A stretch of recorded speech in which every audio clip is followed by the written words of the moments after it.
I'm Harold Kersner with the International Institute for Learning. In this program, we're going to discuss how project management has changed over the last several years. Sometimes when people are so close to project management, they can't see the changes that have taken place. Sometimes you have to take a step back and look at it, and then you can see the changes. I want to break everything down into 3 time periods. I want to break it down into traditional project management, which was 1960 to approximately 1985. Then from 1986 to 1992, I call that the Renaissance period, the Great Awakening in project management. And then on the right-hand side, we have what I call modern project management. That's where most of the changes have taken place, as you can see from the next several slides. First and foremost, years ago, the objectives that we had on projects were almost exclusively written in technical terms. A lot of the projects were high-tech projects, aerospace, defense, and perhaps as much as 75 or 80% of the wording in the objectives were technical words. Today, most of the objectives are business-related words because there has to be a business purpose for undertaking the project. Next slide, let's talk about the definition of success. Years ago, the definition of success was simple. Did I invent the technology? Did it work? Technical success drove projects. Today, the definition of success is within time, within cost, within quality, and also accepted by the customer. And we're actually putting in another term, value. It must be accomplished within time, within cost, within performance, accepted by the customer, and it produced the correct value. Next, let's talk about the velocity of change. In the past, we believed that if you went to project management, you had to restructure the company. Today, we know that restructuring is not necessary. Today, we know that project management will work effectively with any organizational structure as long as you have teamwork, communication, cooperation, and trust. The structure is irrelevant. Years ago, whenever we won a new project, we'd immediately look for ways of restructuring the company. Today, we don't do that anymore. We believe that the structure we have most likely is correct, and project management can be shown to work effectively in any type of organizational structure. Next, authority and job descriptions. Years ago, we believed that we needed well-defined authority and job descriptions for every position in the company.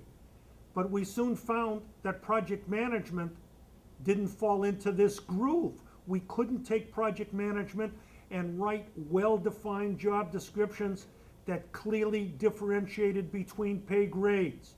What would you put into a job description that differentiated between a grade 6, 7, 8, 9, 10, 11, and 12 project manager?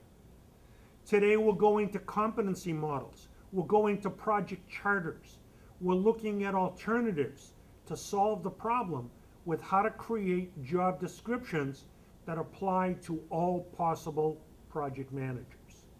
Next, evaluation of team members. I've made a lot of mistakes as a project manager, and perhaps the worst mistake I ever made was at the end of one of my projects, I filled out a performance review for one of the people on my team. I didn't have to. He didn't report to me. And I prepared a letter of appreciation for the worker and stated that this worker did a great job and deserved to be promoted immediately. I then sent a copy of that letter to the worker, to his supervisor, and to the people in personnel. And then I got a phone call from this worker's department head, supervisor. And he said, that employee that you just wrote that letter of appreciation for has no chance of ever being promoted. I said, how come? He said, that worker's been in my office every morning and every afternoon for the duration of the project. He said, I'm the one that deserves to be promoted, not him. And I didn't know what to say. And then the line manager looked at me and said, let's discuss the facts of life. You're the project manager, I'm the line manager.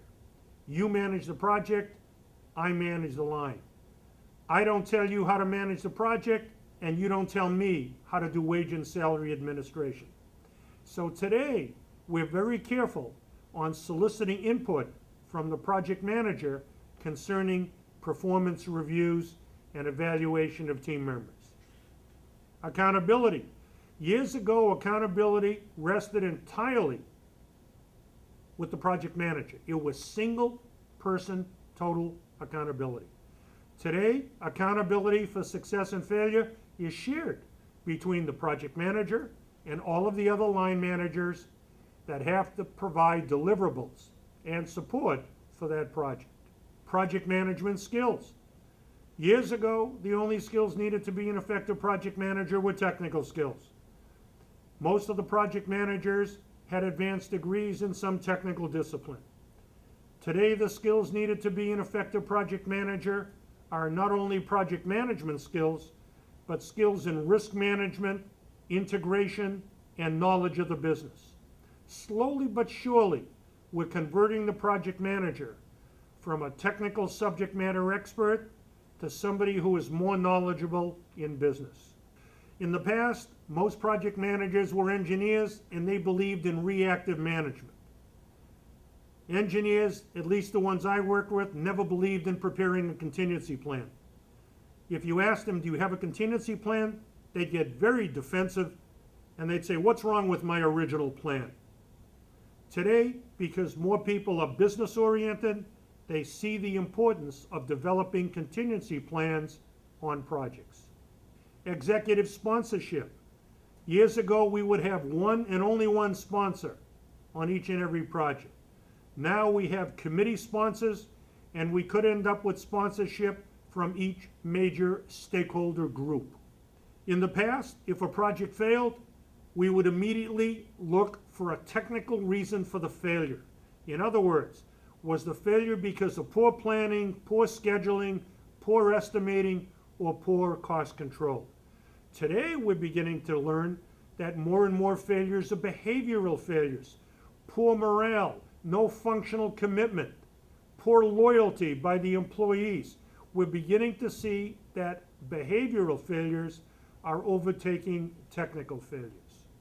We went through two major recessions in the last 20 years. We went through a major recession from 1979 to 1983, and again from 1989 to 1993.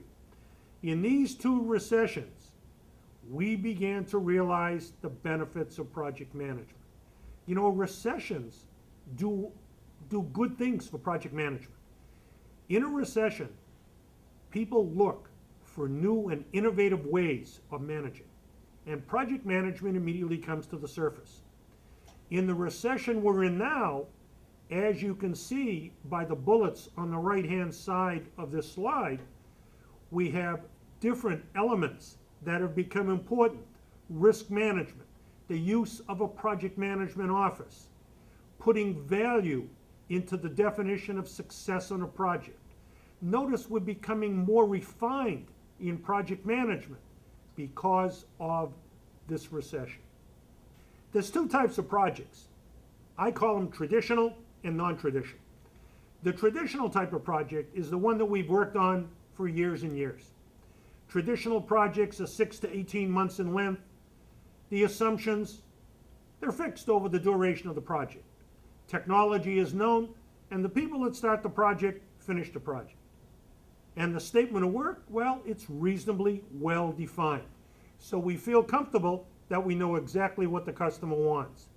But now we're asking project managers to get more actively involved in what I call the non-traditional projects. The time duration is over several years. The assumptions can and will change. Technology will change over the duration of the project. People that approved the project initially might no longer be with the company. And the statement of work, it's probably ill-defined. And now, instead of aiming at a stationary target, we have to lay out a plan on how we're going to hit a moving target. Today's view of project management is different than the view we had in the past. In today's view, we believe we're now managing our business as though everything is a series of projects. We believe that project management has therefore evolved into a business process rather than merely a project management process. And the enterprise project management methodology that we've used for years and years is now embedded with business-related processes. It probably has more business-related processes in it than it has project management-related processes, even though we call it an enterprise project management methodology. Some of the other changes that appear to have taken place, the role of the project managers are now being brought on board projects earlier than they have been in the past. Historically, we would bring project managers on board at the end of the initiation phase. Now we're bringing project managers on board at the beginning of the initiation phase. Project managers historically had no say in which projects we would work on. Now we're asking project managers for their advice and their input. Project managers are now being brought on board at the beginning of the project rather than after the initiation phase has been completed.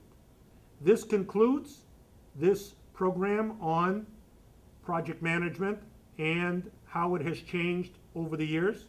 If you're looking for additional information on this, the books that you see on the screen were either authored by me or co-authored with me and Frank Salatis.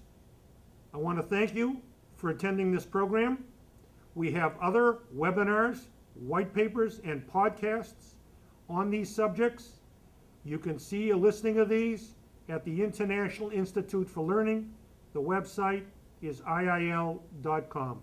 This is Harold Kersner from the International Institute for Learning. Thank you.